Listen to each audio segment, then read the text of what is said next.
ইরানের সামরিক ঘাঁটি লক্ষ্য করে হামলা চালায় ইসরায়েল ও যুক্তরাষ্ট্র। হামলা চালিয়ে ক্ষান্ত হলেন না মার্কিন প্রেসিডেন্ট ডোনাল্ড ট্রাম্প, দিলেন কঠোর বার্তা, জানালেন পুরোপুরি ধ্বংস করে দেওয়া হবে ইরানকে। মধ্যপ্রাচ্যে এখন বাজছে যুদ্ধের দামামা। ইরানে হামলার পরপরই দেশটিতে একেবারে মোবাইল নেটওয়ার্ক বিচ্ছিন্ন হয়েছে। ফোনে মানুষের সাথে কথা বলা কঠিন হয়ে পড়েছে বলে জানিয়েছে আল জাজিরা। যৌথ এই হামলায় তেহরান সহ দেশটির 6টি শহরে হামলা চালানো হয়েছে। এদিকে পাল্টা জবাব দিতে শুরু করেছে খামেনির দেশ ইরান। ডোনাল্ড ট্রাম্প বলেন, আমরা তাদের ক্ষেপণাস্ত্র মাটিতে মিশিয়ে দিব। যুক্তরাষ্ট্রের সামরিক বাহিনী একটি বড় এবং চলমান অভিযান শুরু করেছে। এই দুষ্ট ও উগ্র এক নায়কতন্ত্র যাতে আমেরিকা ও আমাদের জাতীয় নিরাপত্তাকে হুমকি দিতে না পারে তা নিশ্চিত করতেই এই পদক্ষেপ গ্রহণ করা হয়েছে। তিনি আরো বলেন, আমরা তাদের নৌবাহিনী ধ্বংস করে দেব।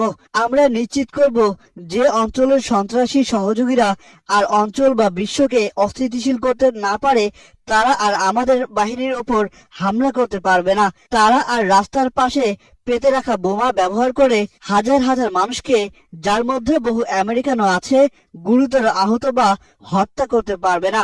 এবং আমরা নিশ্চিত করব যে ইরান কখনো পারমাণবিক অস্ত্র পাবে না। এটিকে পুরোপুরি নিশ্চিহ্ন করে দেওয়া হবে বলে জানান ট্রাম্প। একটি ভিডিও বার্তায় ট্রাম্প ইরানের বিপ্লবীকারদের উদ্দেশ্যে বলেন, অস্ত্র সমর্পণ করুন, তাহলে আপনাদের ন্যায্যভাবে সম্পূর্ণ নিরাপত্তা দেওয়া হবে, না হলে আপনাদের নিশ্চিত মৃত্যুর মুখে পড়তে হবে। এই ঘটনার পর ইরান ও ইসরায়েলের আকাশসীমা বন্ধ ঘোষণা করা হয়েছে। পরবর্তী নির্দেশ দেওয়া না পর্যন্ত বেসামরিক লোকজনের চলাচলের জন্য তাদের আকাশপথ বন্ধ থাকবে। ইরানের পারমাণবিক সক্ষমতা সীমিত করতে দীর্ঘদিন ধরে কূটনৈতিক আলোচনা চলছিল। সম্প্রতি ইরান কিছুটা নমনীয় হওয়ার ইঙ্গিত দিলেও মার্কিন প্রেসিডেন্ট ডোনাল্ড ট্রাম্প ওই আলোচনায় সন্তুষ্ট হতে পারেননি। এর পরপরই 28শে ফেব্রুয়ারি সকালে শুরু হয়েছে যুক্তরাষ্ট্র ইসরায়েলের যৌথ এই হামলা। Ahsan Sakib, Bangla news 24 news desk.